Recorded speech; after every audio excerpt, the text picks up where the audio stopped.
Washington ডিসির Washington Hilton হোটেলে স্থানীয় সময় শনিবার হোয়াইট হাউসে আয়োজন করা সাংবাদিকদের সঙ্গে নৈশভোজের অনুষ্ঠানে গিয়েছিলেন যুক্তরাষ্ট্রের প্রেসিডেন্ট ডোনাল্ড ট্রাম্প।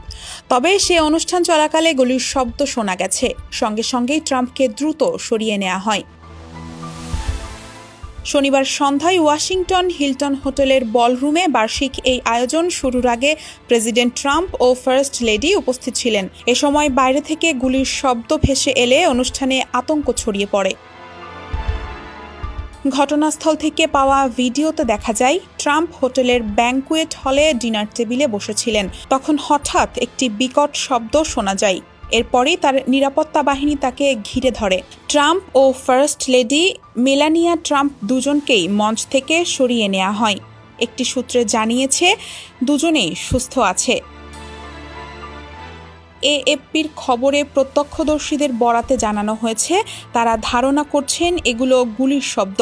তাৎক্ষণিকভাবে সিক্রেট সার্ভিস সদস্যরা প্রেসিডেন্ট ট্রাম্পকে নিরাপদে সরিয়ে নেন এবং ঘটনাস্থল ঘিরে ফেলে নিরাপত্তা বাহিনী।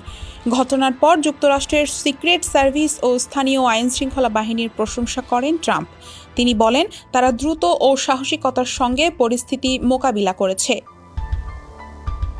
পরে ট্রাম্প নিজের সামাজিক যোগাযোগ ট্রুথ সোশ্যালে এক পোস্টে জানান তিনি, ফার্স্ট লেডি, ভাইস প্রেসিডেন্ট সহ মন্ত্রিসভার সদস্যরা সবাই নিরাপদে আছেন। তিনি আরও জানান সংশ্লিষ্ট কর্তৃপক্ষের সঙ্গে আলোচনা করে অনুষ্ঠানটি 30 দিনের মধ্যে পুনর্নির্ধারণ করা হবে। ট্রাম্প আরও দাবি করেন সন্দেহভাজন বন্দুকধারীকে আটক করা হয়েছে।